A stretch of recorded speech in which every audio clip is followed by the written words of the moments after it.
Ako si PJ. May karanasan ako tungkol sa white lady na nagpapakita sa abandonadong gusali sa aming lugar. Kung tutuusin, ang makakita ng white lady ay pangkaraniwan na lang sa mga taong may third eye. Pero wala ako nun. Kaya ang makakita nito ay palaisipan sa akin at talagang nagpatindig sa ultimong kaliit-liitang balahibo ko. Hindi naman ako vlogger, pero mahilig akong mag-video sa mga tahimik na lugar. Alam ko na hindi imposibleng sa pag-video ko ay makakapture ako ng kakatwang nilalang, pero hindi ko masyadong iniisip yon. Basta hilig ko lang talaga na mag-video ng mga lugar na sobrang tahimik. Yung tipong dinaanan ng apocalypse. Mahilig din kasi ako sa mga horror movies. Kaya gano'n ang trip ko. Doon nga sa lugar namin ay may abandonadong building. Hindi man kalakihan ang gusali na yon, pero kinatatakutan sa lugar namin dahil nga abandonado. Tinubuan na rin ng samot-saring halaman ang loob at labas nito. Isang beses na dumaan ako ron, naisip kong videohan. Hindi ako nakontento sa labas kaya pumasok ako sa loob. Maaga pa naman noon, hindi pa gabi kaya panatag akong wala akong makikitang multo. Pagkahakbang ko sa loob ay naramdaman ko agad ang kilabot na umakyat sa paa ko patungo sa ulo. Ewan ko kung bakit nagpatuloy pa rin ako. Hinawi ko ang mga nagtataasan ng halaman at mga baging-baging na naglawit. Vinidyo ko sa iba't ibang anggulo ang bawat sulok ng gusali. Medyo nakalimutan ko na yung kilabot na nararamdaman ko sa unang pagtapak ko ron nang bigla kong maramdaman ang presensya sa likuran ko. Napalunok ako. Hindi ko agad magawang lumingon. Pakiramdam ko ay naninigas ang mga paa ko. Nang marinig ko ang tila paghakbang ng paa mula sa likuran ko, ay doon na ako biglang lumingon. Nakita ko ang utol ko na sumunod pala sa akin. Pinagtawanan niya ang reaksyon ko. Pero hindi nabawasan ng takot ko. Sa halip ay lalo pa akong natakot dahil sa likuran niya ay nakita ko ang isang babaeng nakasuot ng mahabang damit na puti. Malabo sa bandang muka, pero malinaw ko talagang nakita ang buhok at katawan niya. Dahil sa pamumutla ko ay unti-unti ring napalingon ang utol ko sa likuran niya. Wala siyang nakikita pero ako, nakikita ko, at sa pagkataranta ko ay hinawakan ko ang kamay niya. Halos kaladkarin ko siya palabas ng gusaling yon. Nagtataka man ay sumunod na lang din ang utol ko sa paghila ko sa kanya. Pareho kaming hinihingal nang makalabas kami. Napaupo pa ako sa kalsada. Doon ko sinabi sa kanya kung ano ang nakita ko sa likuran niya. Natakot din siya at nangakong hinding-hindi na rin siya tatapak doon.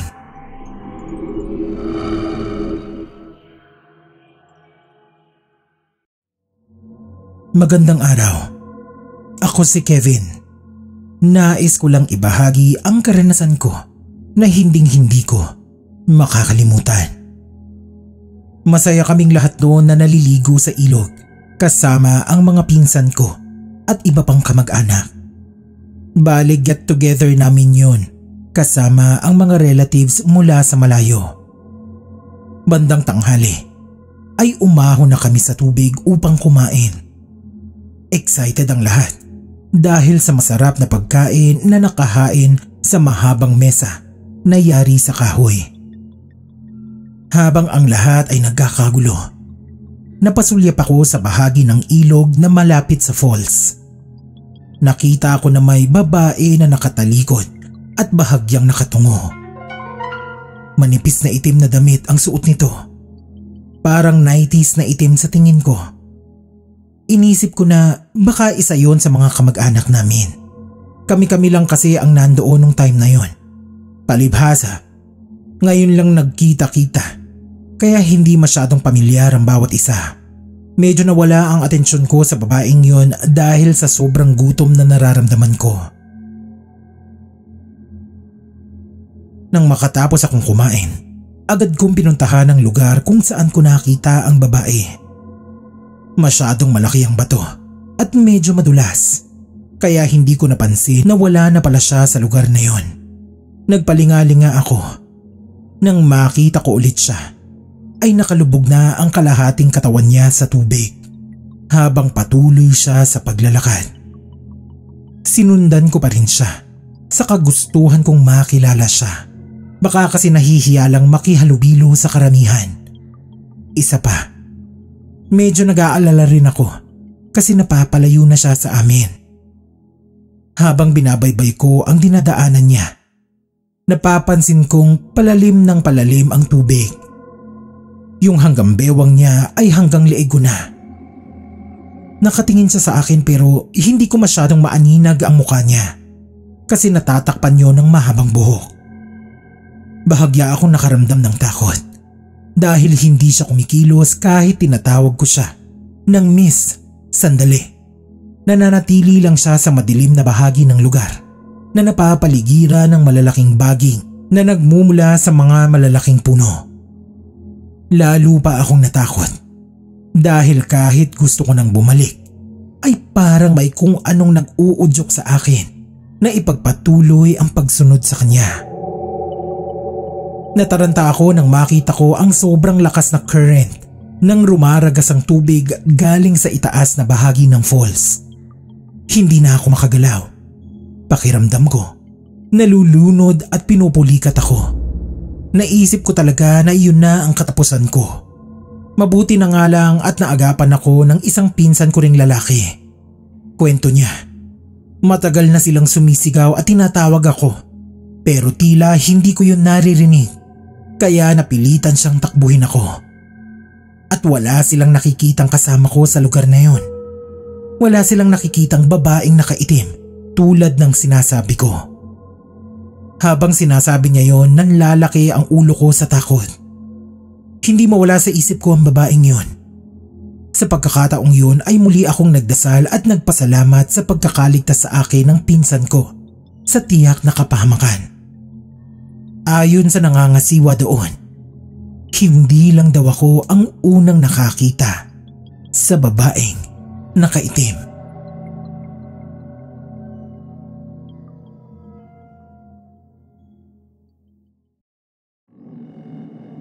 Masayang bati sa inyo. Ako po si Juan Carlo na taga Cavite. Gusto ko lang pong ikwento sa inyo ang nakakakilabot kong karanasan. Nagtatrabaho ako bilang gwardiya sa isang maliit na subdivision dito sa aming barangay. At ang karanasan ko po ay nangyari mismo sa lugar na binabantayan ko. Sa mahigit 3 buwan kong pagbabantay sa subdivision na yon, ay noon lang ako nagpanggabi. Napakiusapan lang kasi ako ng kasamahan ko na makipagpalit. Nasa ospital kasi ang asawa niya. Noong una, alanganin ako dahil sa kwento ng mga kasamahan ko na may multo daw na nagpapakita doon. Isang black lady.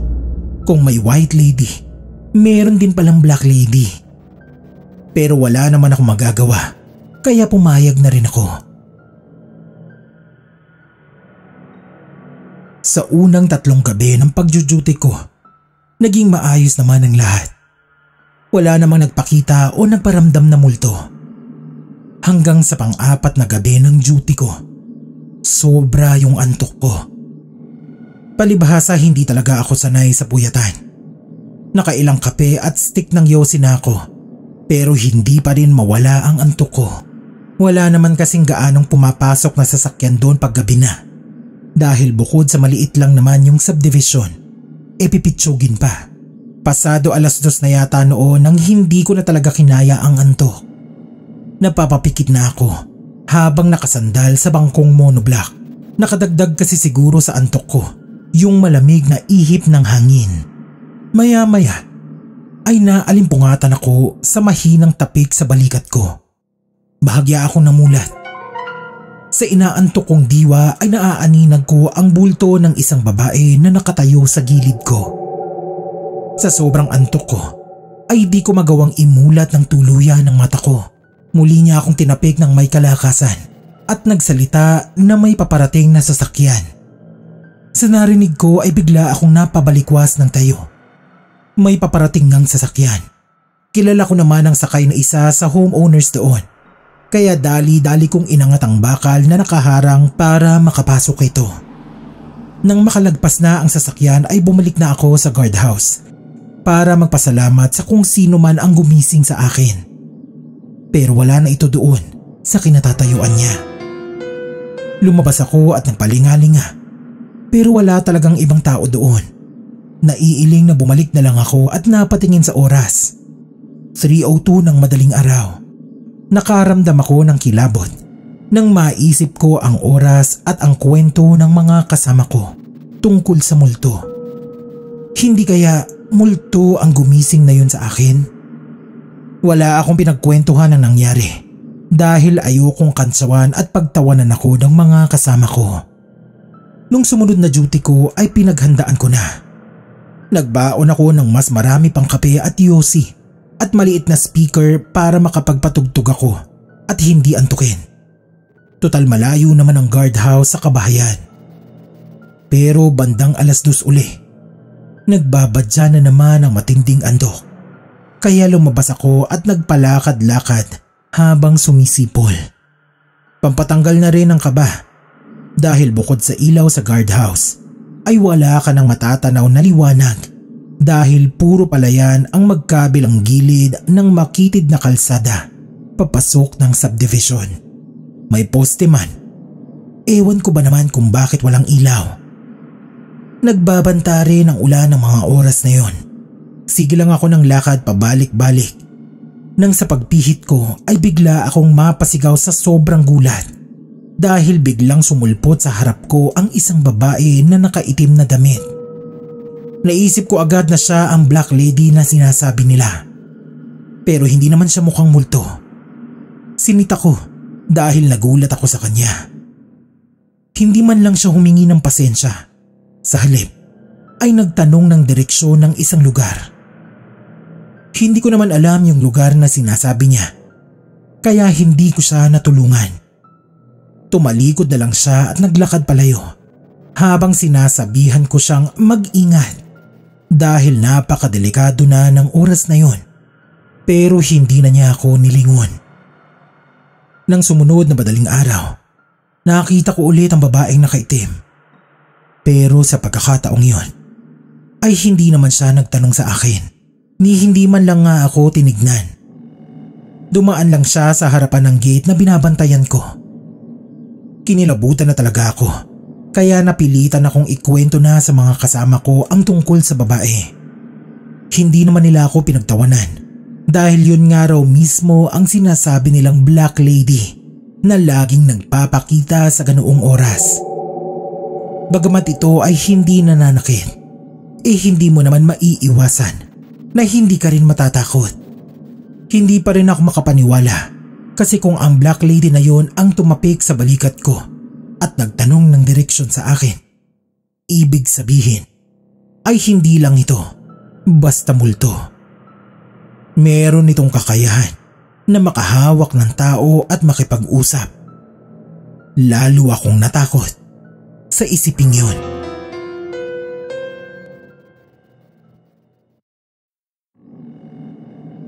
Hello po sa inyong lahat. Magandang umaga. Ako po si Raydan. Isa po akong civil engineer graduate. Nagre-review ako para sa board exam nang mangyari ang makatindig balahibong karanasan kong yon sa boarding house na inuupahan namin ng mga kaklase ko.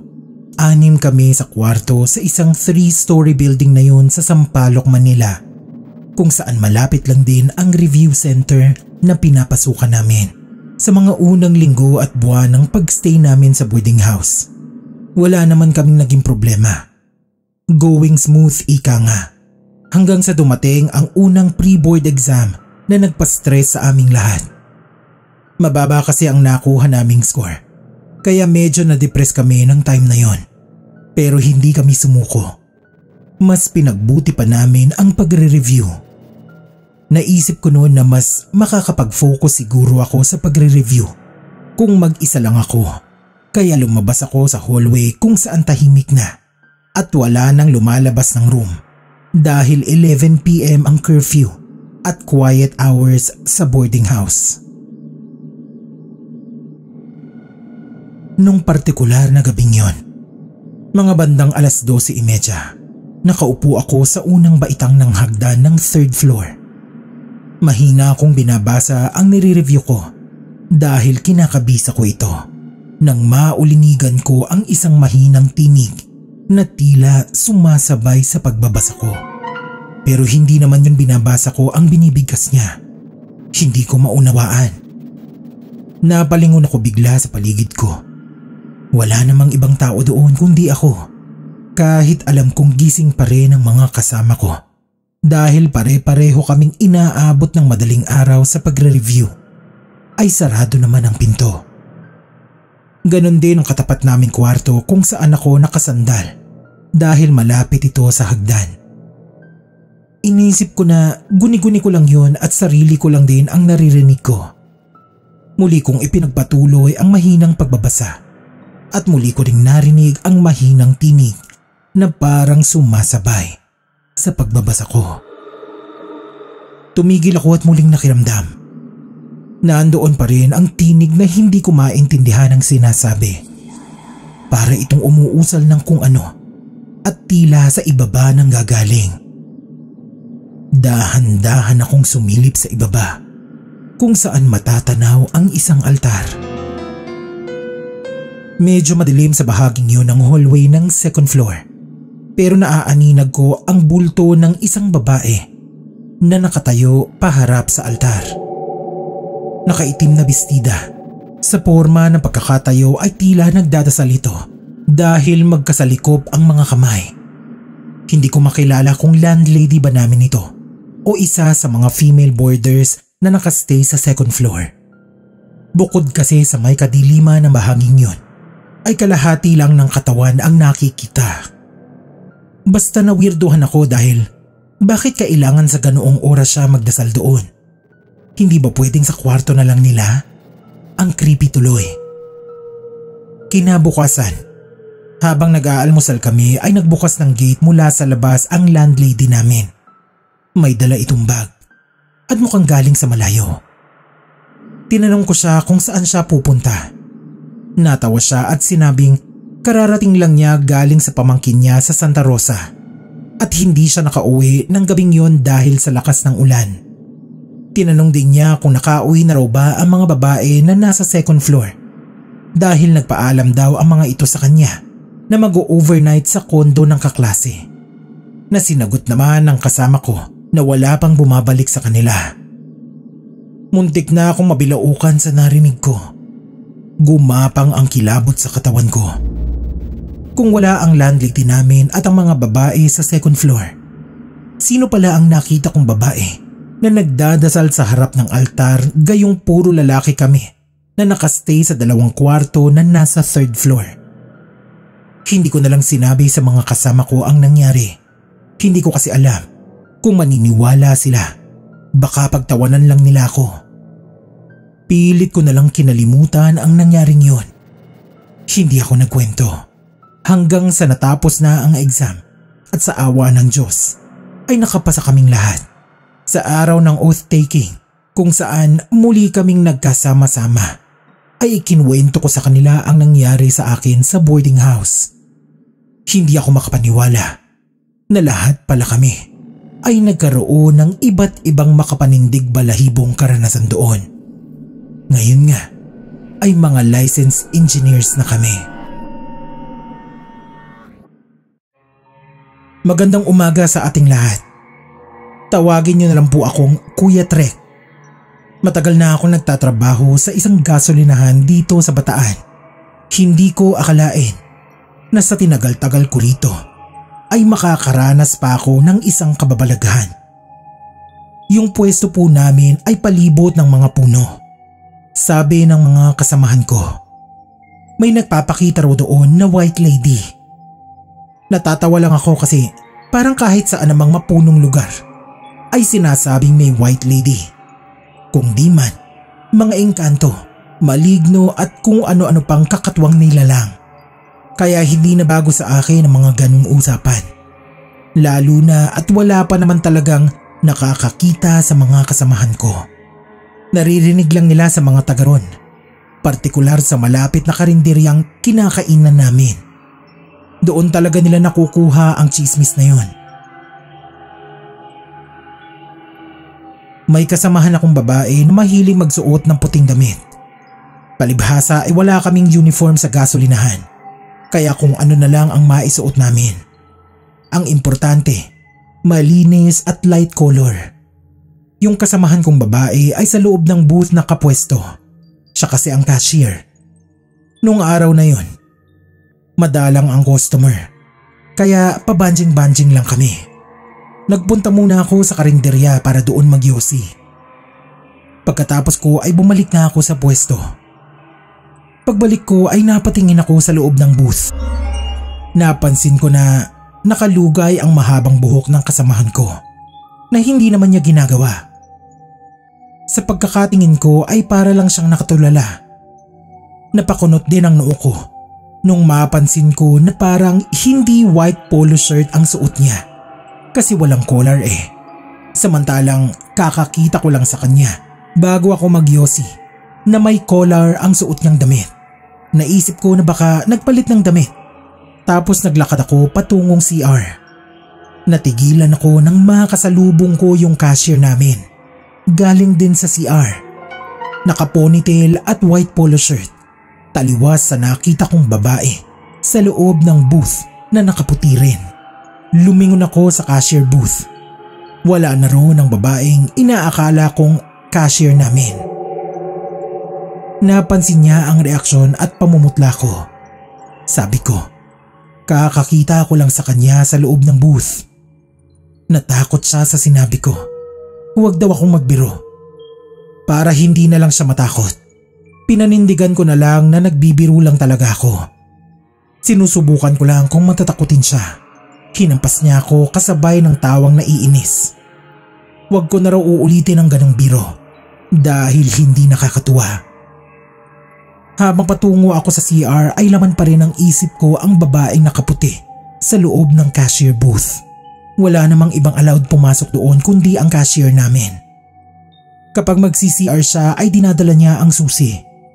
Isa pa, siya lang ang babae kong kasamahan. Kaya imposibleng may ibang babae sa booth. Bago tuluyang pumasok ng CR ay nilingon ko pa ang cashier namin na nakarating na sa booth. Kasalukuyan na nitong binubuksan ng pinto gamit ang susi. Ibig sabihin ay isinara talaga niya ito bago mag-CR. Kung ganun, white lady nga ang nakita ko. Babaeng nakaputi sa loob ng cashier booth. Ang pangyayaring iyon ay inilihim ko na lang sa mga kasamahan ko. Ayoko kasing lumikha ng takot sa kanila. Akala ko nga ay ako lang ang nakakakita sa white lady sa cashier booth. Nung makakwentuhan ko ang baguhan naming kasamahan, ay nabanggit nito sa akin na may nakita siyang white lady doon. Meron daw kasi siyang third eye. Pero kahit may third eye siya at madalas na nakakakita ng mga multo, hindi pa rin daw niya maiwasan na hindi matakot. Sinabihan ko siya na wag niya yung ipaggalat dahil matatakutin ang cashier namin. Kami na lang kako ang nagkakaalaman tungkol sa nakita namin. Isang beses ko lang naman yun nakita at awa naman ng Diyos ay hindi na naulit.